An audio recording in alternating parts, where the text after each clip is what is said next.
Greetings and welcome to the Jump Off. This is your host, Doug, the Organic One, back at you for another one. And today I wanted to just put a message out today about, living life, especially as, a young person coming up and what is something that has to be survived because it's inevitable. And that is people placing expectations on you, and people will place every expectation in the world on you. They'll measure you, label you, rank you, and attempt to predict you. And the thing is, it's merely an opinion, and opinions were never yours to live by. So if you believe what I believe, that God gave you your vision, your will, your drive, and your gifts, then you know we are made in his image. And that's not to say that we're, replicas of God or, his power, but we're merely reflections of him and his creative nature. So anybody who is to tell you where your limits are is, but who is anybody to tell you where your limits are is a better way to put it, because for centuries mankind has tried to define God, to measure him or explain or and contain him. But no matter what the theories they've built around him, and every generation has reached the same conclusion: there's always more. Yet somehow people think they can measure what God placed inside of each other in another human being. And that level of arrogance to this day is very astonishing to me. Like, imagine believing your assessment has more authority than God's assignment. Imagine believing your opinion outweighs what the creator already planted with assessments, scores, scales, metrics.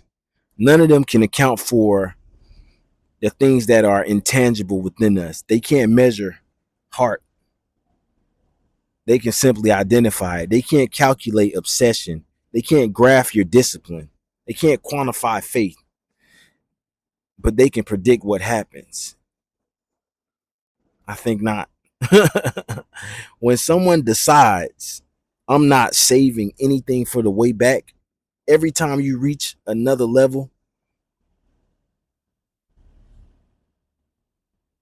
like that, people will say, oh, you'll never do this. Every time you reach another level like that, and then you do it, they will never admit that they was wrong. They simply move the goalposts and act like it didn't happen. They build another glass ceiling. But the beautiful thing about glass is it breaks, and it only works if you stop moving. So honestly, fuck that glass.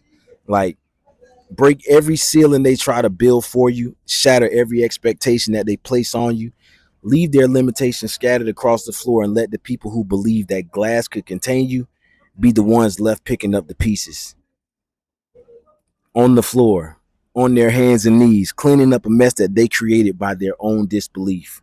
Because after enough repetition, they'll finally or eventually understand that they were never competing with you. They were competing with what God placed inside of you while judging you through the limits of their own imagination. Some ceilings were never real, only accepted. And a lot of people who are the ones projecting and putting this on to others are the ones who have accepted a ceiling that wasn't theirs. And disbelief in another person's potential is usually a confession of the limits someone has accepted for themselves. So, to everyone that's hearing my voice right now, getting this message from me to you, I believe in you, not because I know your story or your circumstances. I believe in you because I believe in what God can do through someone who refuses to abandon the vision that he put in their life.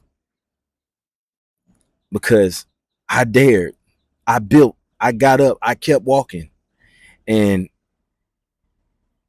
even when people thought I wasn't enough, they thought I was alone.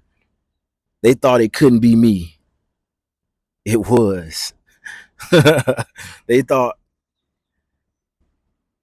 they thought, oh, they thought he wasn't like that. I am. So if God can take me with extraordinary conviction and keep opening doors where no one believed I could go or seen a future that existed for me, what makes you think he can't do the same for you and through you? So be the person that God called you to be for yourself, for your family, for the people you haven't even met yet, for the small version of you that needed somebody to believe in. Be it for the world. And whenever someone tells you that this is as far as you'll ever go, you don't have to accept that. Kindly step around them and keep moving. Let the shattered glass be your response to that limitation that they placed on you. But yeah, I ain't came to cook long, but I wanted y'all to eat something. So that's all I got for y'all today. Definitely will be back for another one. Again, your host signing out.